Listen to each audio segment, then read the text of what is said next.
2008 में ऐसा विचार किया कि ऐसे जिनके अपने मकान होते हैं गरीब लोगों के, उनकी अगर मुरम्मत की आवश्यकता होती है तो डॉक्टर B.R. अम्बेडकर जी के नाम से आवास नवीनीकरण योजना ये बनाई और प्रारंभ में एक जो गरीब बीपीएल के परिवार हैं उनको 25,000 रुपये देना शुरू किया।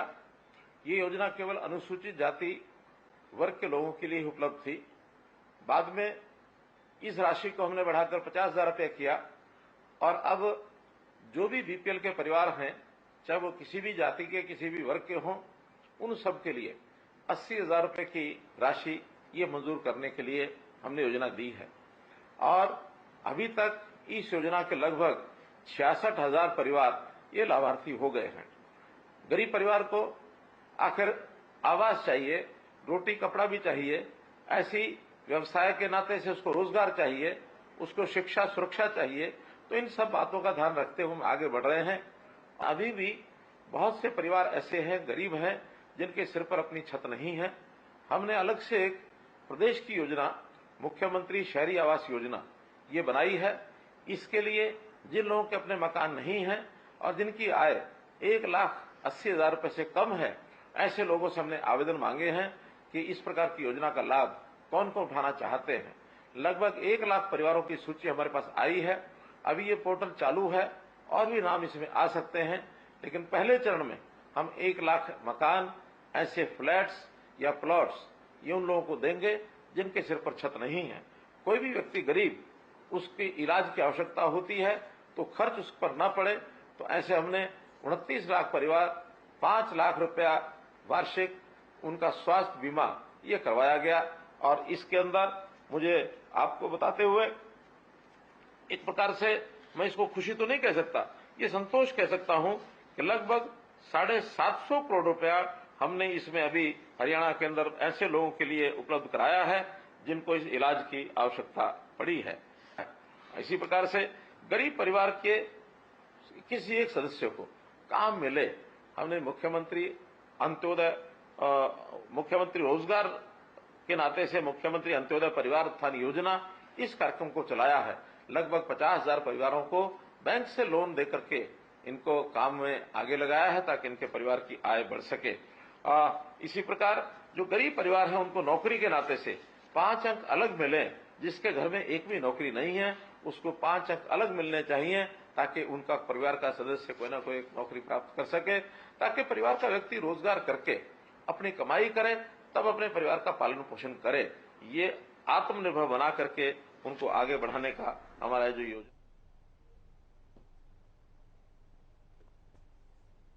और इसी बीच शुरू करेंगे एक बड़ी खबर की ओर। हरियाणा कांग्रेस संगठन से जुड़ी हुई ये बड़ी खबर आपको बता दें, संगठन को लेकर एक्टिव मोड में हैं हरियाणा कांग्रेस के प्रभारी दीपक बावरिया। हरियाणा कांग्रेस के संगठन की प्रक्रिया चल रही है और संगठन को लेकर एक्टिव मोड में दीपक बावरिया लगातार संगठन को लेकर दिल्ली में बैठकें कर रहे हैं। संगठन की लिस्ट को आखिरी रूप देने में लगे हैं दीपक बावरिया। राष्ट्रीय संगठन महामंत्री केसी वेणुगोपाल से जल्द मुलाकात कर सकते हैं दीपक बावरिया और उसके बाद हरियाणा में कांग्रेस के संगठन का निर्माण हो जाएगा। हरियाणा में कांग्रेस संगठन का ऐलान कर दिया जाएगा।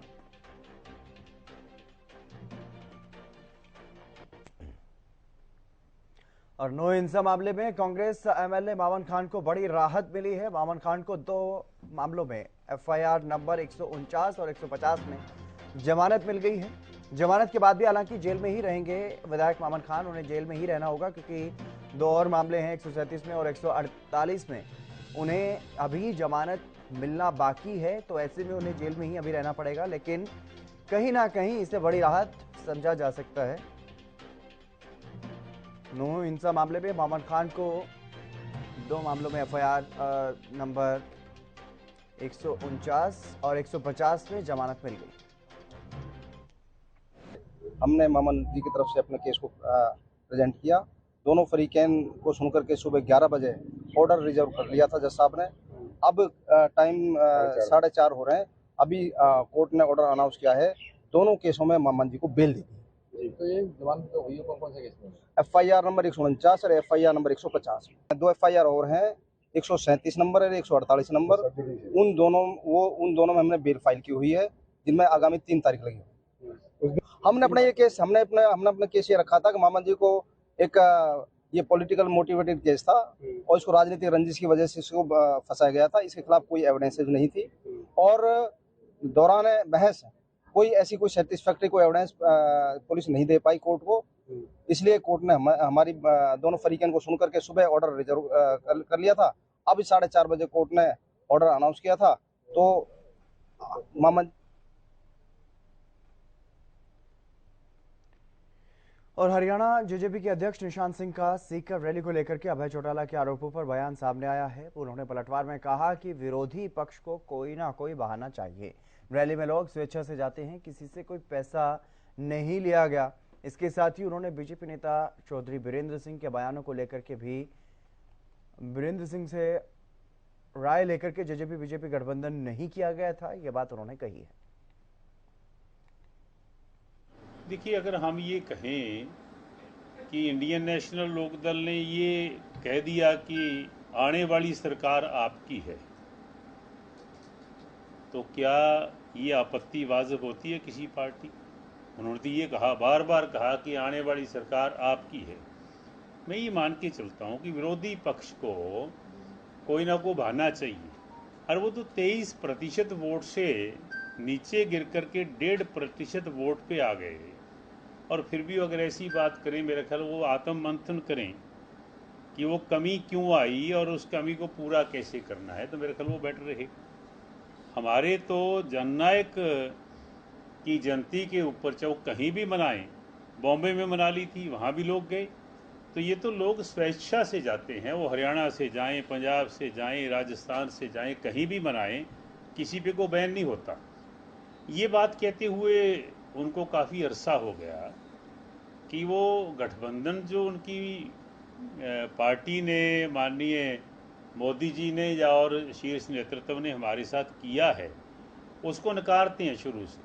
तो अभी तक उनकी बात तो नहीं मानी उनके नेतृत्व ने, और ना हम किसी के रहमो कर्म पे हैं। हमारी पार्टी सक्षम है, मजबूत है, और मैं समझता हूँ कि उनकी बात को कभी भी सीरियसली नहीं लिया जा सकता। चौधरी बीरेंद्र सिंह इतने पुराने खिलाड़ी हैं, 35-40 वर्ष हो गए उनको, बड़े बड़े पदों को उन्होंने एंजॉय किया है।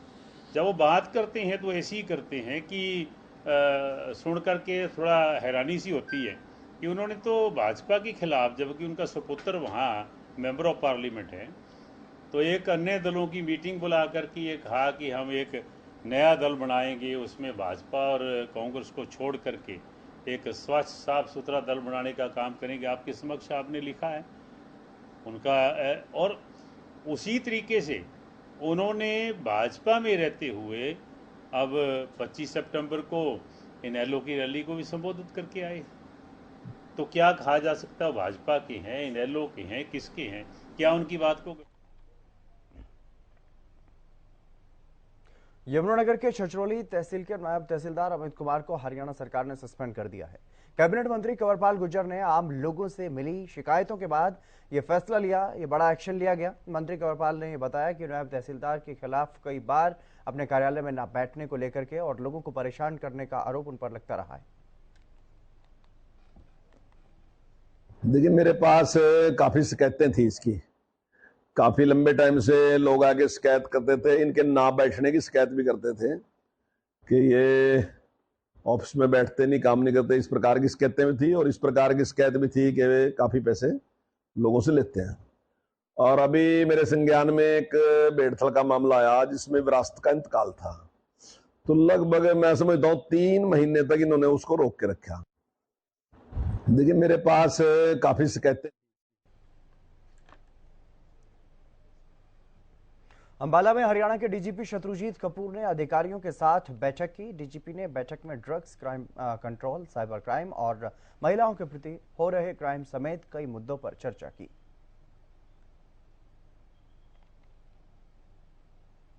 आज अंबाला मुझे आने का मौका मिला, सभी अधिकारियों के साथ मीटिंग की। हमारे अंबाला रेंज के तीनों ज़िले, सभी गस्टेड ऑफिसर्स, एसएचओज और इंचार्ज चौकी, बाकी हमारे क्राइम यूनिट्स के इंचार्ज, तो सभी के साथ बैठ करके हमने प्राथमिकताओं पे चर्चा की और इसमें मूल रूप से हमारा जो ड्रग्स के ख़िलाफ़ हमारी जो लड़ाई है उसको इंटेंसिफाई करने के लिए, महिलाओं की सुरक्षा के लिए क्राइम कंट्रोल और जो कंप्लेंट्स की हैंडलिंग है उनकी सुनवाई अच्छी तरीके से हो और सेटिस्फेक्शन रेट अच्छी हो। हमारे जो कंप्लेनेंट्स हैं, जो भी पब्लिक के लोग हमारे पास आते हैं अपनी दिक्कतों को लेकर के, वो संतुष्ट हों।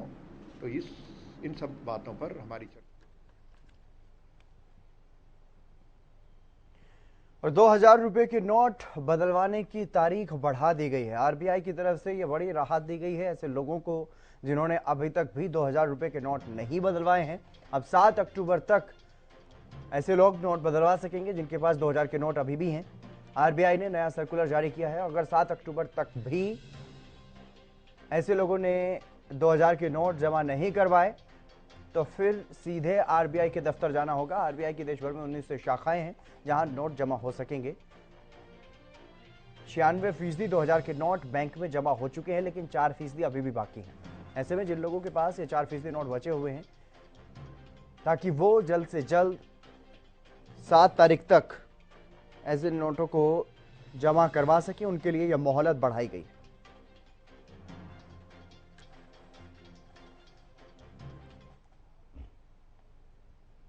और पलवल के हाथीन में सीएम फ्लाइंग की बड़ी कार्रवाई देखने को मिली है। सीएम फ्लाइंग की टीम ने अवैध शराब का ठेका, जहां पर छापेमार कार्रवाई की गई। टीम ने आबकारी विभाग के साथ मिलकर कार्रवाई की है। 600 शराब और 129 बियर की बोतलें मौके से बरामद की है। हाथीन के जैनपुर गांव में अवैध ठेका चल रहा था। आरोपी के खिलाफ मामला दर्ज, जांच में जुटी है पुलिस। ये बड़ी खबर आपको बता रहे हैं। पलवल के हाथीन में सीएम फ्लाइंग की बड़ी कार्रवाई।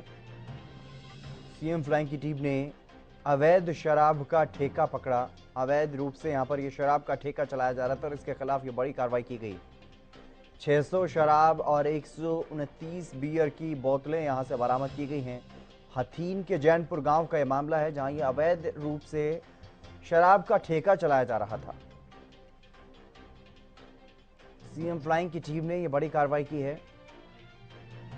शराब का ठेका अवैध रूप से यहां पर चलाया जा रहा था और इसी पर यह बड़ी कार्रवाई की गई है हाथीन में।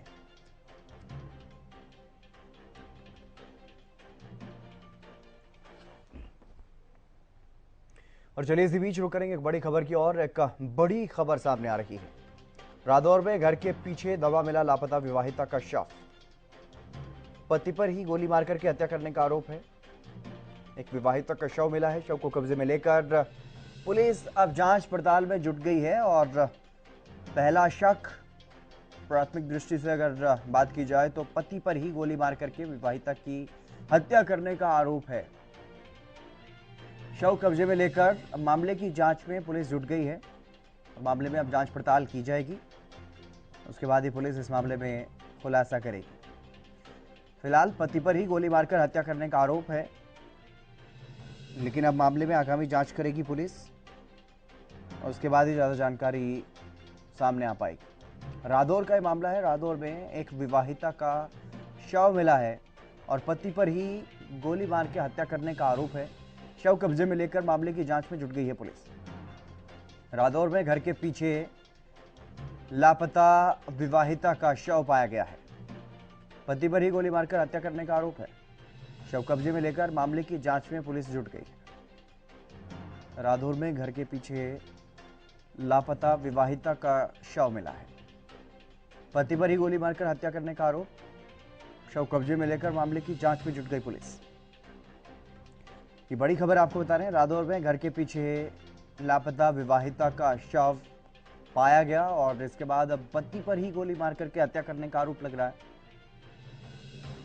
मामले में जांच पड़ताल में पुलिस जुट गई है। शव कब्जे में लिया, पोस्टमार्टम के लिए भेजा गया है और अब पोस्टमार्टम की रिपोर्ट के आधार पर आगामी कार्रवाई पुलिस की टीम की तरफ से की जाएगी। साथ ही परिजनों से पूछताछ की जाएगी, जांच पड़ताल की जाएगी। और ये तस्वीरें आप देखिए, यहाँ पर इस घर के पीछे लापता विवाहिता का जो शव है वो पाया गया है।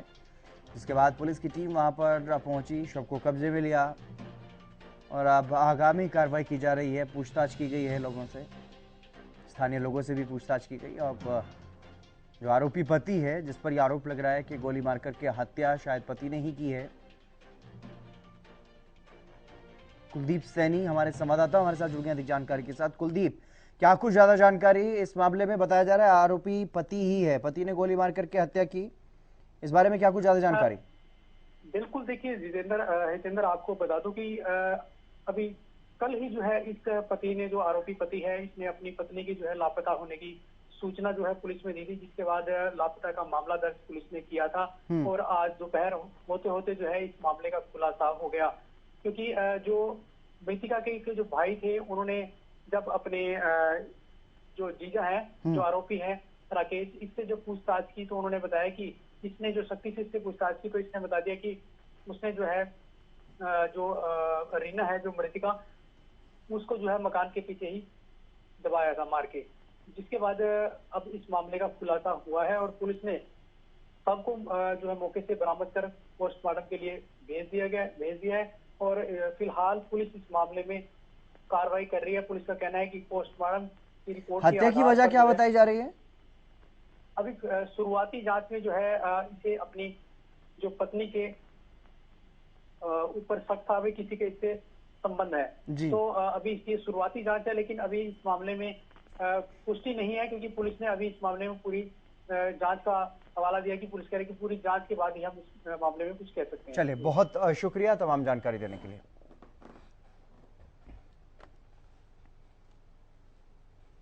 इस तारीख से मिसिंग है, तो इसी करके फिर हमने सोर्स लाया था, तो इन्फॉर्मेशन में हमारे को गुप्त मिली कि सीक्रेट इन्फॉर्मेशन पे किसने मार के उसको तो दबाया हुआ है, तो वो उसी की वजह से हमने बॉडी बरामद कर लिया। बाकी आगे की इन्वेस्टिगेशन पोस्टमार्टम पे उस पर सारी होगी।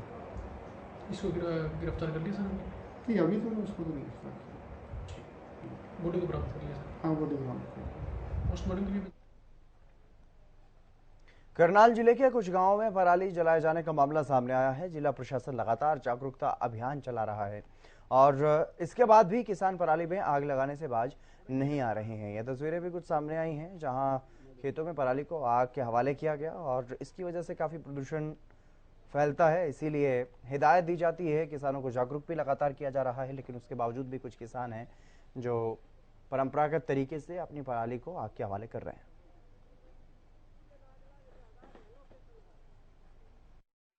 गोहाना केस बुटाना कुंटू गांव के अंदर स्ट्रबल बर्निंग का केस मिला था। तो स्ट्रबल बर्निंग के लिए जो एनजीटी है उनकी डायरेक्शंस और हरियाणा सरकार की डायरेक्शंस क्लियर है कि कोई भी केस स्ट्रबल बर्निंग का नहीं होना चाहिए।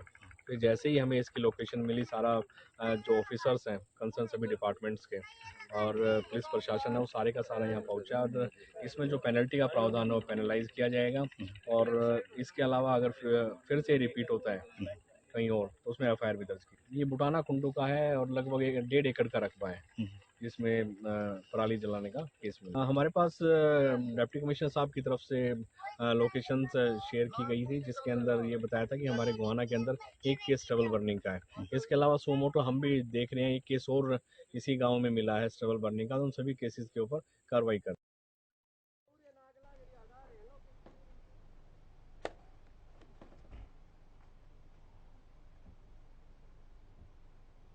चलिए, इस बुलेटिन में फिलहाल बस इतना ही। आप देखते रहिए हरियाणा न्यूज।